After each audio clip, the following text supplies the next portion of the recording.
Right, परिसर भाग 1 थोडा शिकलाय की नाही? मग आपण काय शिकलो? कोण सांगतंय मला? आज आपण काय शिकलो विकी? स्वच्छ पाणी कसे होते. बरं, अजून काय शिकलो तन्मिका? साखर पाण्यात विरघळते, पाणी विरघळत नाही, जड वस्तू दुखतात, हलके वस्तू तरंगतात. तुम्ही काय सांगणार? तुम्ही काय शिकलाय आज? माती पाण्यात विरघळत नाही. माती पाण्यात विरघळत नाही. या क्लासामध्ये काय आहे?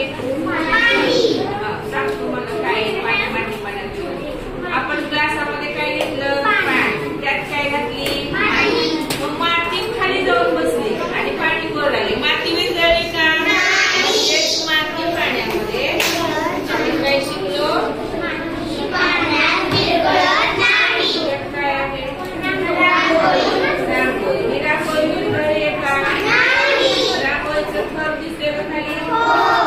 रांगोळी पाण्यात काय राईस का?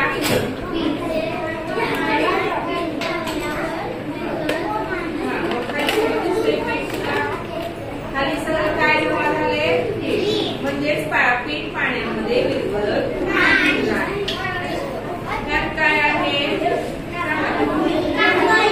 एक एक वस्तू घ्या आणि सांगा ही काय आहे? ही काय आहे? हे काय आहे? तुरटीमुळं काय होतं? पाणी स्वच्छ होतं. तुरटीमुळं काय होतं? आणि पाण्यातला सगळा गाळ खाली जाऊन बसतो आणि पाणी स्वच्छ होते. सगळ्यांना समजलं आपण काय शिकलो? आणि निर्धोक पाणी म्हणजे काय कोण सांगते? निर्धोक पाणी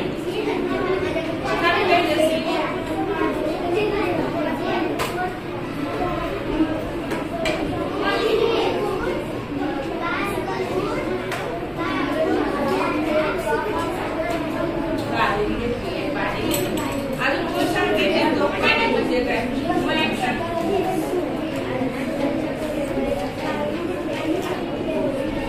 निर्धोक म्हणजे काय? त्या पाण्याला नाही. स्वच्छ पाणी शुद्ध पाणी असते का? चांगलं दिसणारे पाणी शुद्ध असते का? मग निर्धोक करतो म्हणजे आपण काय करतो? उकळून कशासाठी घेतो? पाण्यातील जंतू मारण्यासाठी. मग पाण्यातील जंतू मारल्यामुळे आपल्याला त्यातला धोका काय होतो? टळतो. म्हणजे त्या पाण्यातल्या जंतूपासून आपल्याला जे आजार होणार आहे, उलट्या, जुलाब, गॅस्ट्रो, कावीळ, ते पाण्यातले जंतू मारल्यामुळं आपल्याला आजार होणार नाही. निर्धोक पाणी म्हणजे आपल्या शरीराला धोका न